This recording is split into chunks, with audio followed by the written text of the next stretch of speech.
राधे राधे, जय श्री कृष्णा। मैं सीमा सिंह बड़ों को चरण स्पर्श, छोटों को प्यार और बराबर वालों को नमस्कार करती हूँ। आज मैं आपको ज्येष्ठ मास के महात्म्य का 13वां अध्याय सुनाने जा रही हूँ। अब तक हमने 12 अध्याय सुने हैं।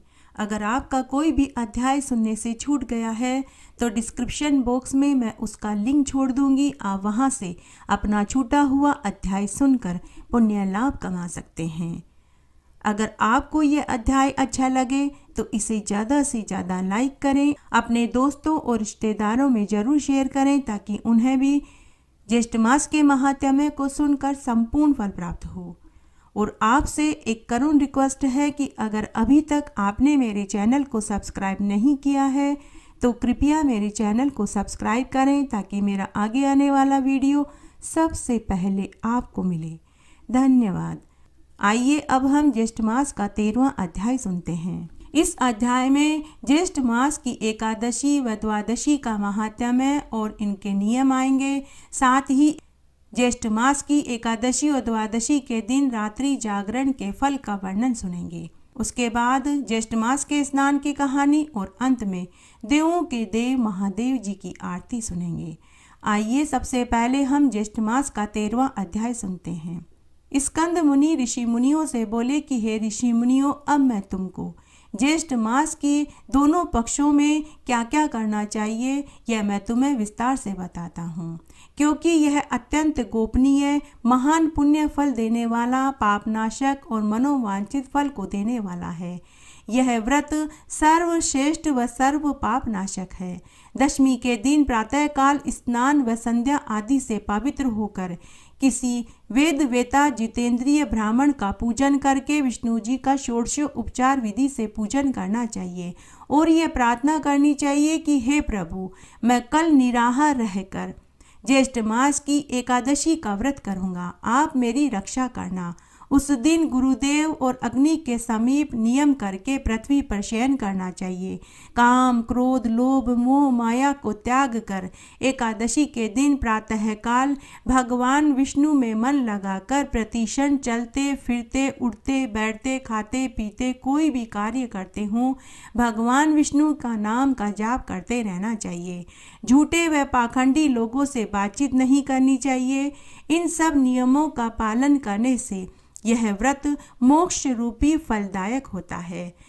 दोपहर के समय जलाशय आदि पर जाकर स्वच्छ जल से स्नान करना चाहिए। फिर सूर्य नारायण भगवान को अर्घ्य देना चाहिए। शरीर को स्वच्छ व निर्मल करके विष्णु भगवान की शरण में जाकर अपने आचार विचारों को पवित्र करके भगवान का गुणगान करना चाहिए। घर आकर श्रद्धा भक्ति पूर्वक पुष्प, दीप, नैवेद्य आदि से विष्णु भगवान का पूजन करना चाहिए।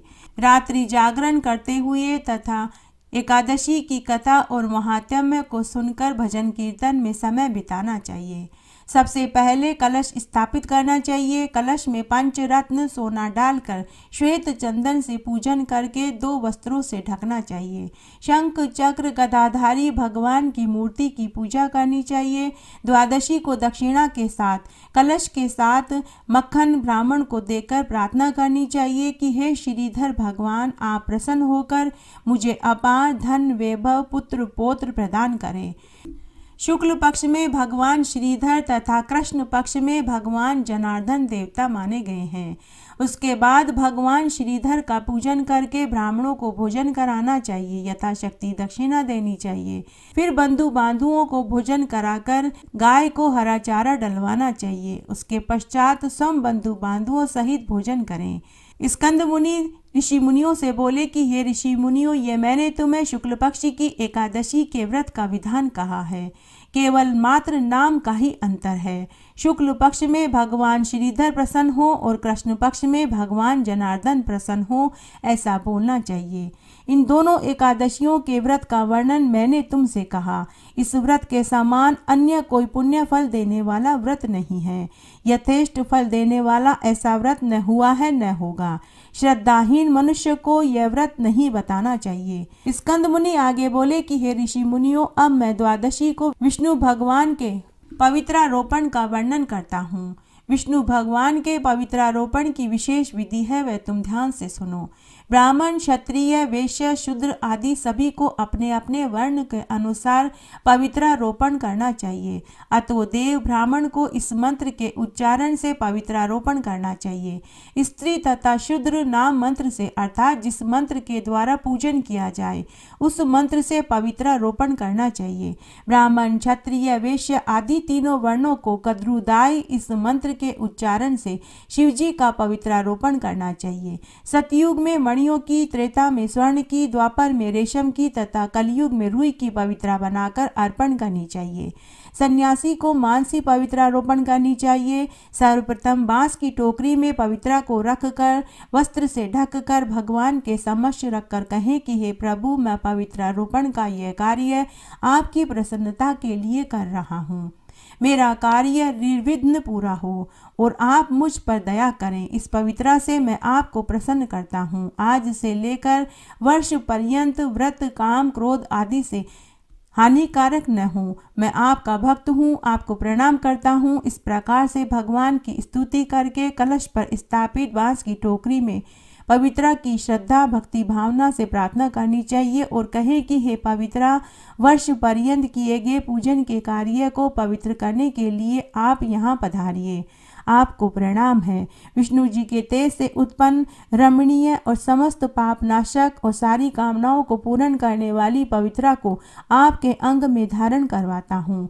हे पुरुषोत्तम, आप मुझसे आमंत्रित हैं, अतः मैं आपका पूजन करूंगा। आपको प्रणाम है। प्रातःकाल यह पवित्रा आपको भेंट करूंगा। उसके पश्चात पुष्पांजलि देकर रात्रि जागरण करना चाहिए। एकादशी को अधिवासन करके द्वादशी को प्रातः पूजन करें।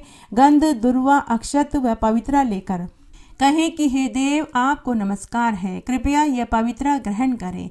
मुझसे जो कोई भी पाप हुआ है मैं उससे मुक्त हो जाऊं।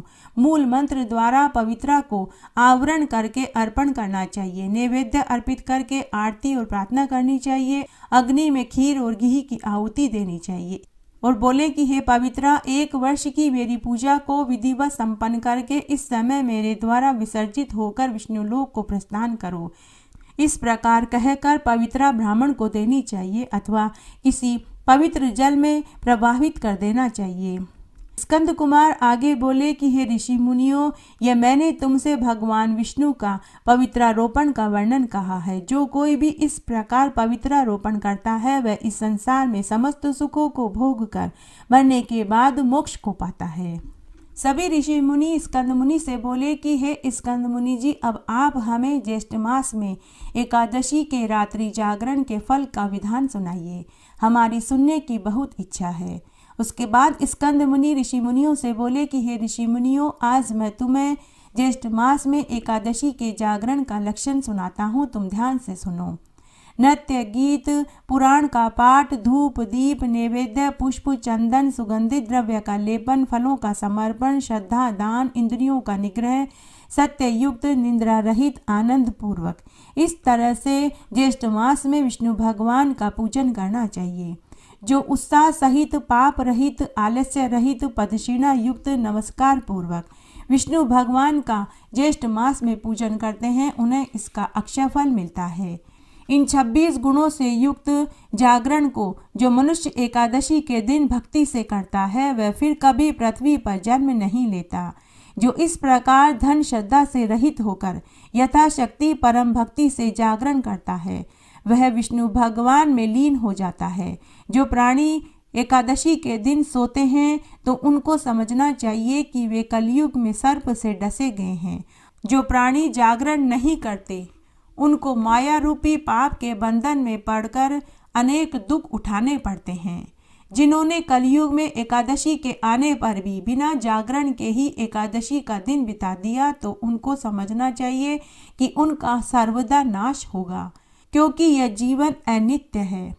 जो दोनों नेत्रों को खोलकर हृदय में भगवान विष्णु के चरण अरविंदों को स्थिर कर जागरण को नहीं देखते वे प्राणी पातकी माने जाते हैं। वाचक के न रहने पर गीत नृत्य को करवाना चाहिए। यदि वाचक मिले तो पुराण का पाठ पढ़ना चाहिए। 1000 अश्वमेघ यज्ञ, 100 वाजपेयी यज्ञ का जो पुण्य है उससे भी कोटि गुना पुण्य ज्येष्ठ मास की दोनों एकादशी के दिन रात्रि जागरण करने से ही मिल जाता है। ज्येष्ठ मास की दोनों एकादशी के दिन जागरण करने से पितृपक्ष के, मातृपक्ष के, स्त्री पक्ष के कुलों का उद्धार हो जाता है। उपवास के दिन और जागरण प्रारंभ होने पर जो विघ्न डालते हैं, भगवान उस स्थान को छोड़कर उन्हें शाप देकर चले जाते हैं।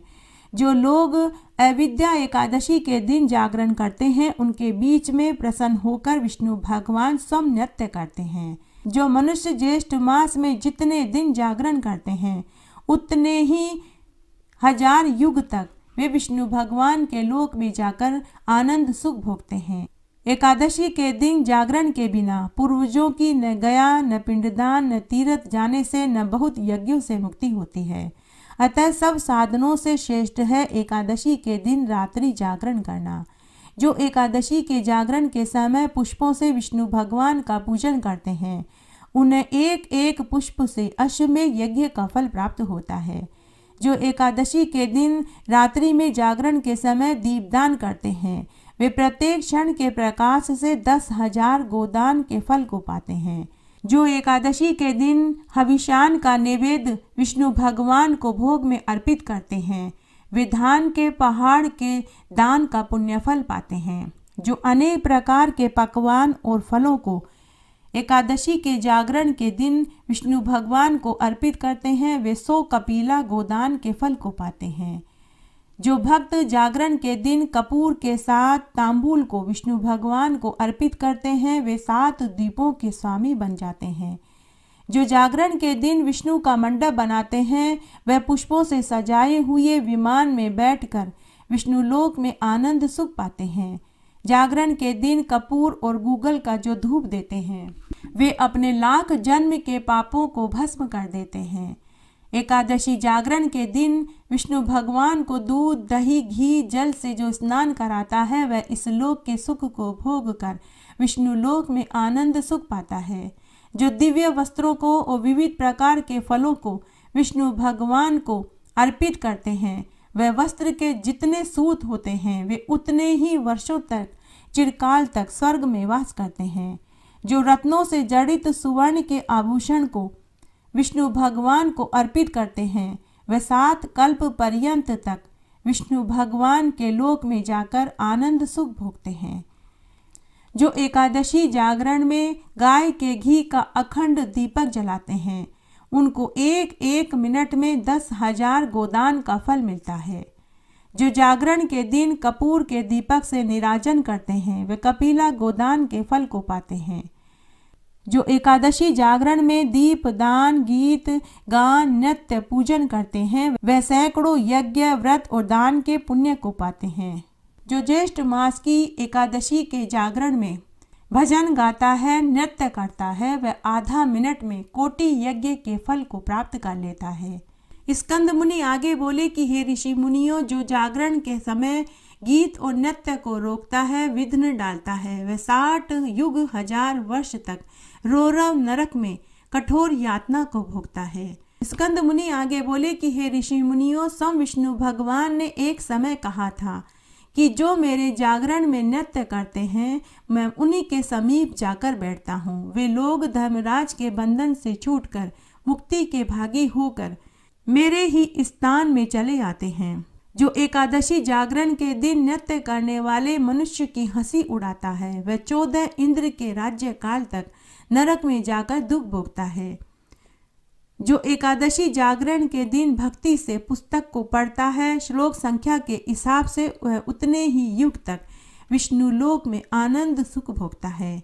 विद्वानों ने जो पुण्य फल पदक्षिणा के प्रदान करने से कहा है, वही पुण्य फल अनेक युगों में कोटि यज्ञों के करने से भी प्राप्त नहीं होता। जो एकादशी जागरण के दिन मालाकार दीपक को जलाता है, वह कोटि विमान के साथ देवलोक में जाकर कल्प वर्ष पर्यंत वास करता है। जो एकादशी जागरण के समय बाल चरित्रों को पढ़ता है, वह मनुष्य सहस्त्र कोटि युग तक श्वेत द्वीप में जाकर वास करता है। इसलिए दोनों पक्ष की एकादशी को जागरण करना चाहिए। जो जागरण रात्रि को गीता का तथा विष्णु सहस्त्र नाम का पाठ करता है, वेदोक्त मंत्रों का और पुराणों का जागरण के समय पाठ करने से पुण्य की प्राप्ति होती है। जो एकादशी जागरण के समय धेनु का दान करता है वह सातों दीप से युक्त पृथ्वी के दान का फल का भागी होता है, इसमें कोई संदेह नहीं है। इस पृथ्वी के समस्त पुराणों से महान पुण्य के फल का भागी होता है। तीनों लोक में प्रसिद्ध एकादशी के दिन जागरण कहा गया है। जो लोग मन वचन कर्म से एकादशी में रात्रि जागरण करते हैं वे विष्णु लोक में जाकर फिर कभी पृथ्वी पर लौटकर नहीं आते। जो रात्रि के समय अन्य लोगों को रात्रि जागरण के लिए प्रोत्साहित करता है तो वह भी अगले जन्म में चक्रवर्ती राजा बनता है।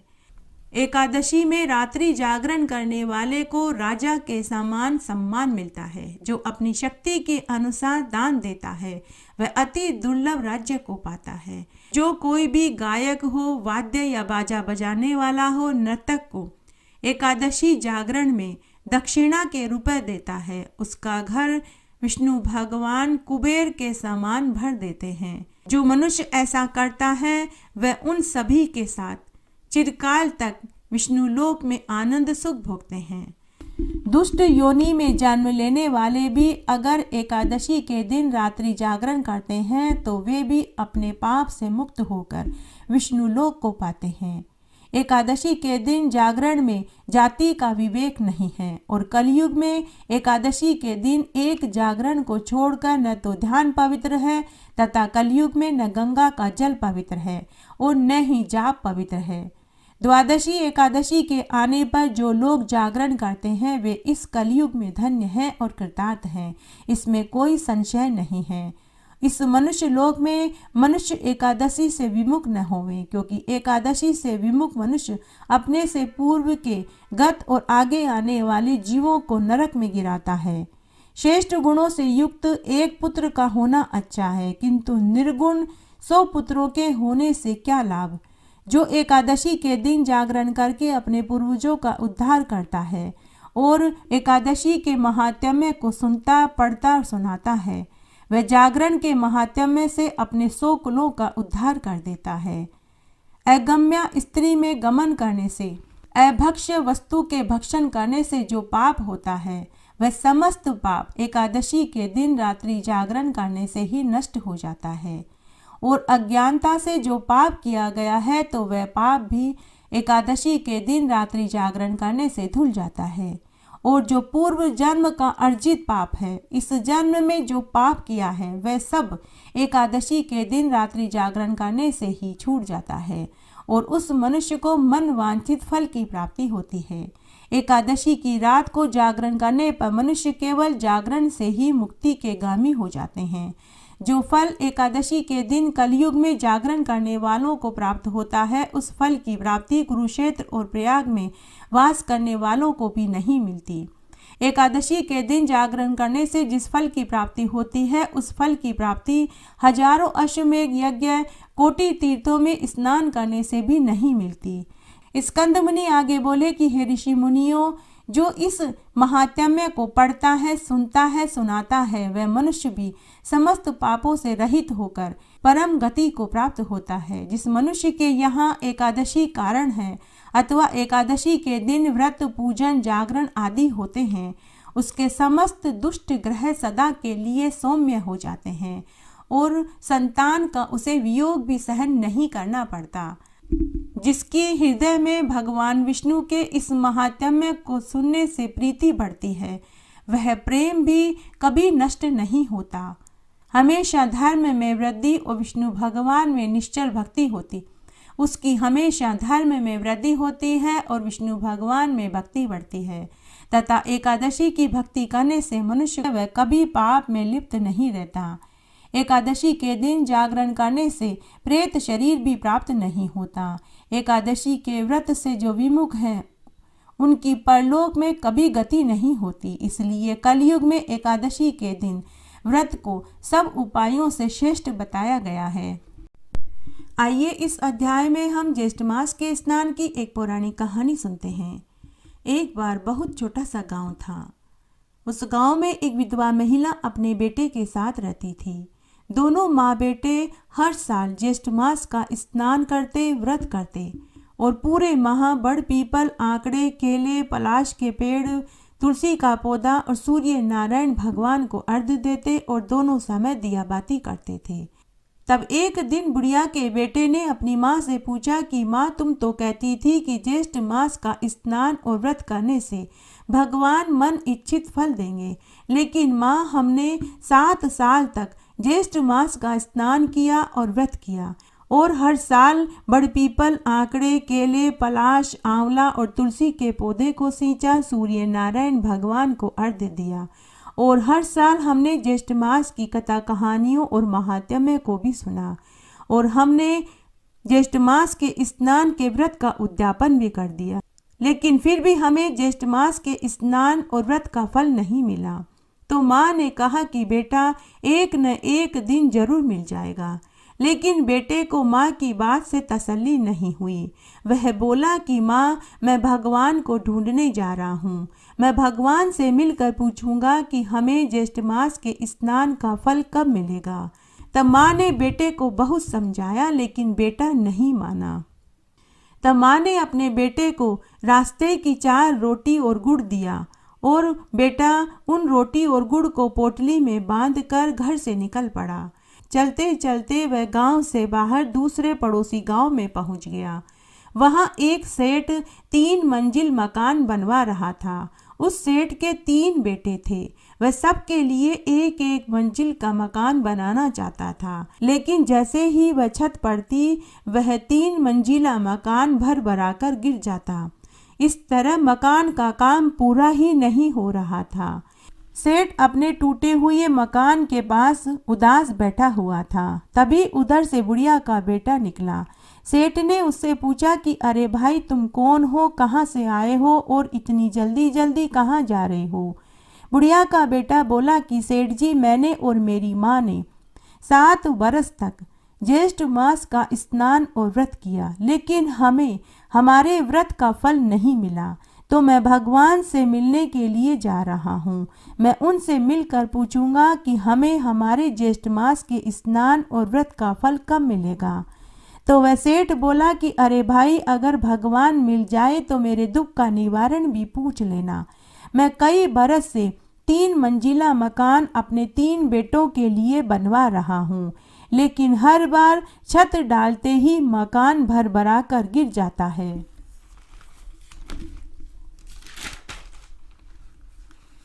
ऐसा मेरे साथ क्यों हो रहा है? तुम इसका कारण और निवारण दोनों पूछ कर आना।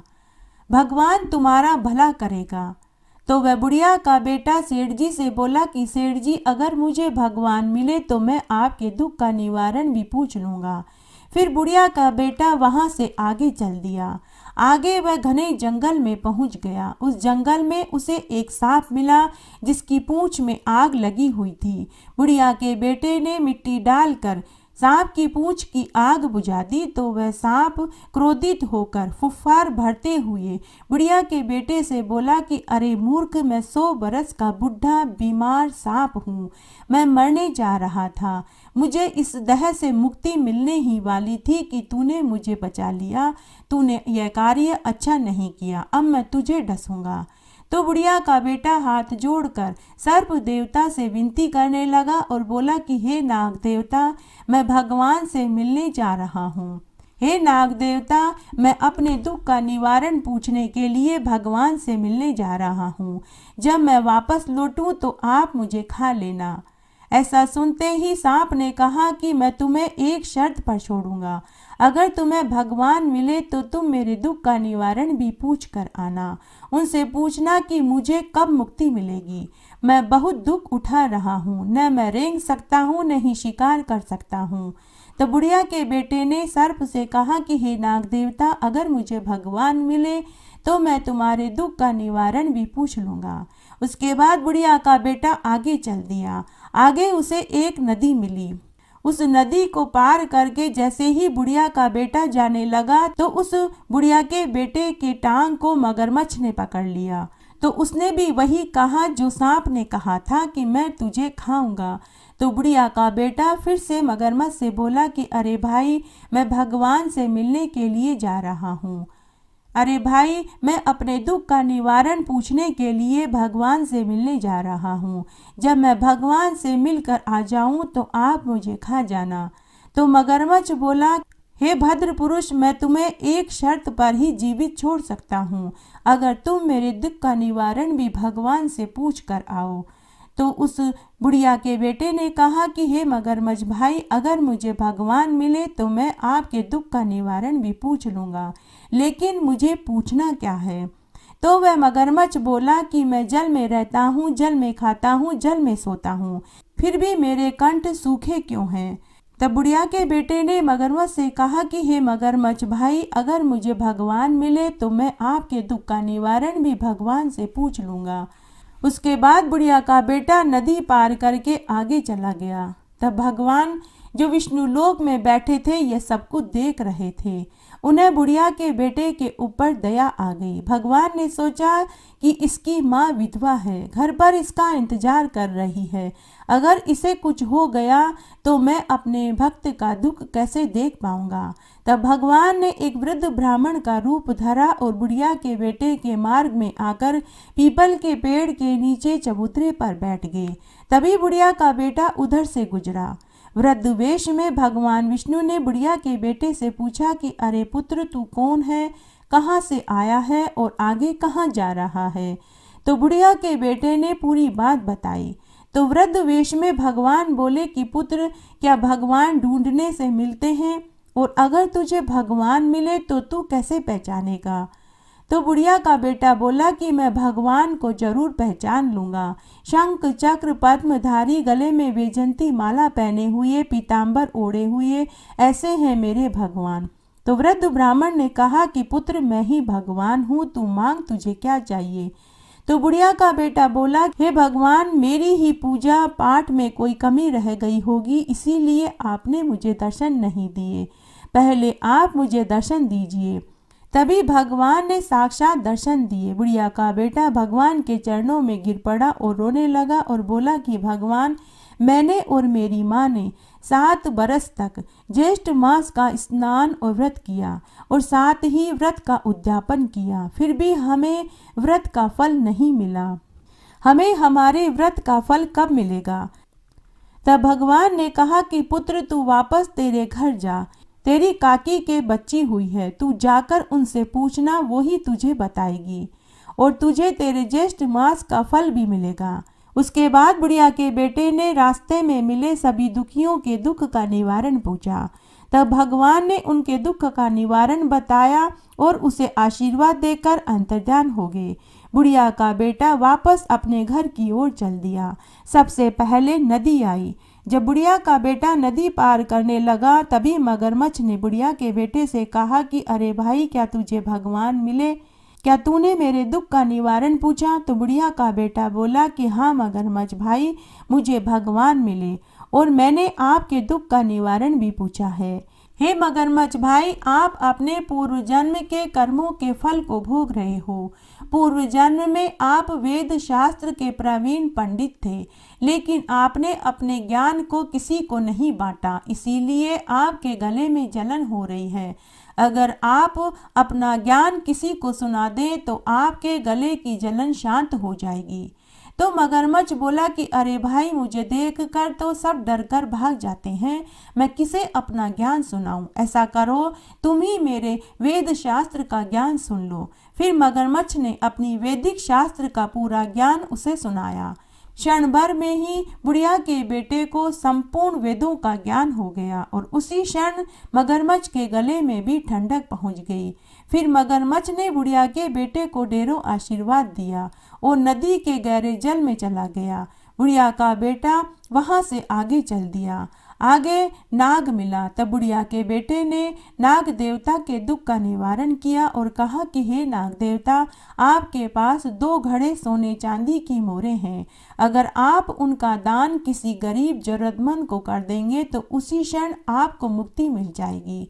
तब सांप भी वही बोला जो मगरमच्छ ने कहा था। सांप ने कहा कि अरे भाई, मुझे देखकर लोग भाग जाते हैं, मैं अपना धन तुम्हें ही दे देता हूँ, तुम ये 2 घड़े सोने चांदी के मोहरे ले जाओ।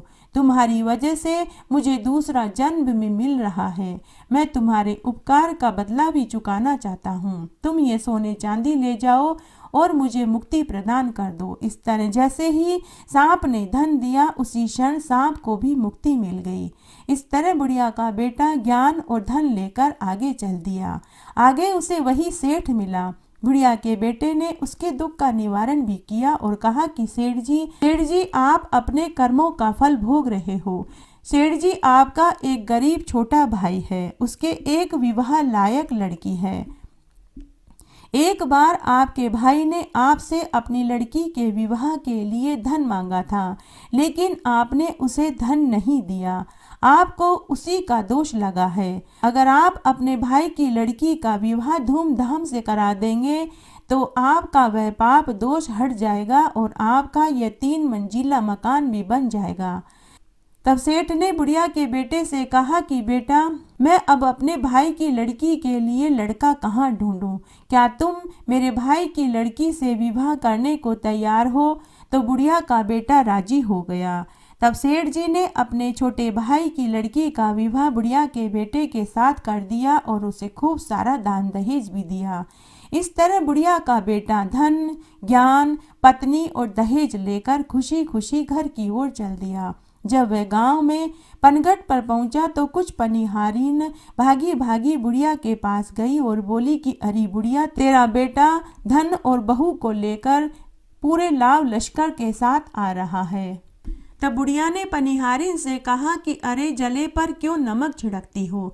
मेरे बेटे को गए हुए तो बहुत दिन हो गए हैं, न मालूम कहाँ होगा। तो पनिहारिन बोली कि अरे बुढ़िया, मैं सच कह रही हूँ। तभी बुढ़िया को सामने से उसके बेटा, बहू और लाव लश्कर आता हुआ दिखाई दिया। उसी समय बुढ़िया घर में से आरती की थाल लाई और उसने अपने बेटा बहू की आरती करी और घर में लिया और पूरे गांव में लड्डू बंटवाए। बुढ़िया का घर धन धान्य से भर गया। तभी बुढ़िया का बेटा अपनी माँ से बोला कि माँ, मैं काकी की बेटी से मिलकर आता हूँ। बुढ़िया को बड़ा ताज्जुब हुआ कि यह तो अभी अभी आया है, इसे कैसे पता चला कि इसकी काकी को लड़की हुई है। बुढ़िया का बेटा काकी के घर गया। उसने काकी से कहा कि काकी मेरी बहन कहाँ है? काकी ने कहा कि बेटा, वह झूले में सो रही है। बुढ़िया का बेटा बहन के पास गया और पूछने लगा कि बहन, जरा बता तो सही, मुझे ज्येष्ठ मास के स्नान और व्रत का फल कब मिलेगा? तभी वहाँ आकाशवाणी हुई। आकाशवाणी ने कहा कि तुझे ज्ञान मिला, धन मिला, पत्नी मिली, दहेज मिला, और फिर भी पूछता है कि मुझे ज्येष्ठ मास के स्नान का फल कब मिलेगा। हे विष्णु भगवान, जैसे आपने ज्येष्ठ मास के स्नान और व्रत का फल बुढ़िया के बेटे को दिया, वैसे सबको देना। कहानी कहने वाले को, सुनने वाले को और हुक्कारा भरने वाले को। घटती हो तो पूरी हो तो परवान चढ़े, भूले बिसरे नाम तेरे भंडार में भरे। जय हो तुलसी मैया की। तुलसी महारानी नमो नमो, हरि की पटरानी नमो नमो। बन तुलसी पूरन तप कियो मैया, शालग राम महापटरानी। जाके मंज मंजरी कोमल मैया, श्रीपति चरण कमल लपटानी। धूप दीप नैवेद्य आरती मैया, पुष्पन की वर्षा बरसानी। 56 भोग 36 व्यंजन मैया, बिन तुलसी हरि एक न मानी।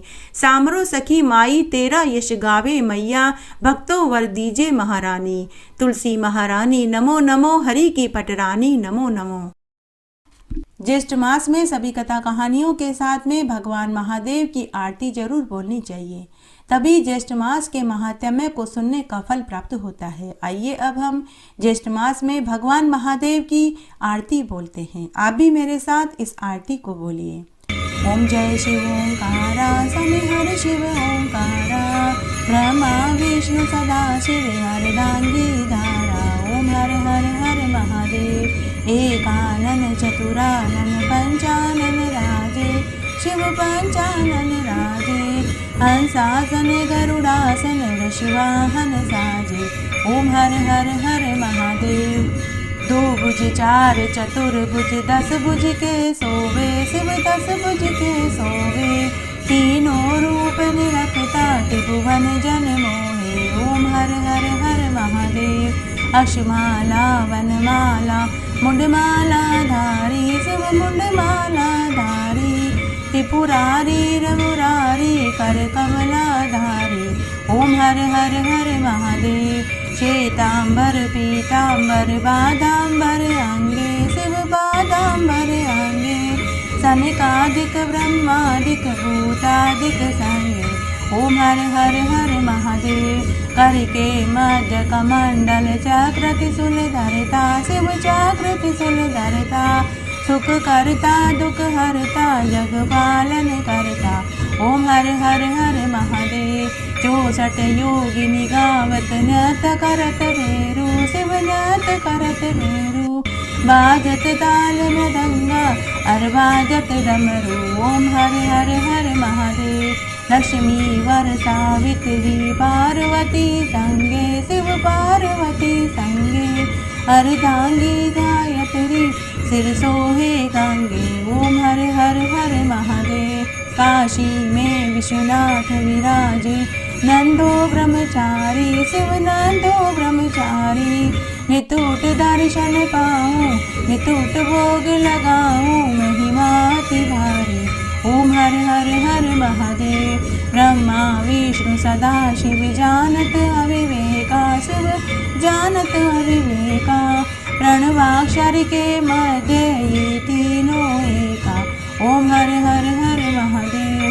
त्रिगुण स्वामी जी की आरती जो कोई जन गावे शिव जो कोई जन गावे। कहत शिवानंद स्वामी मन वांछित बल पावे। ओम हर हर हर महादेव। ओम जय शिव ओंकारा बोले हर शिव ओंकारा। बोले पार्वती का प्यारा बोले ओढ़त नग छाला। बोले बरसत जल धारा बोले पीवत भंग प्याला। बोले पहनत मुंड माला बोले भोलेनाथ सदा शिव। काशी विश्वनाथ सदा शिव पार्वती का प्यारा। ओम हर हर हर महादेव। इस तरह आज हमने ज्येष्ठ मास का 13वां अध्याय सुना। आशा करती हूँ यह आपको जरूर पसंद आएगा। मेरे साथ बने रहने के लिए आपका धन्यवाद। आगे आने वाली कथा कहानियों के लिए भी आप इसी तरह मेरे साथ बने रहें। धन्यवाद।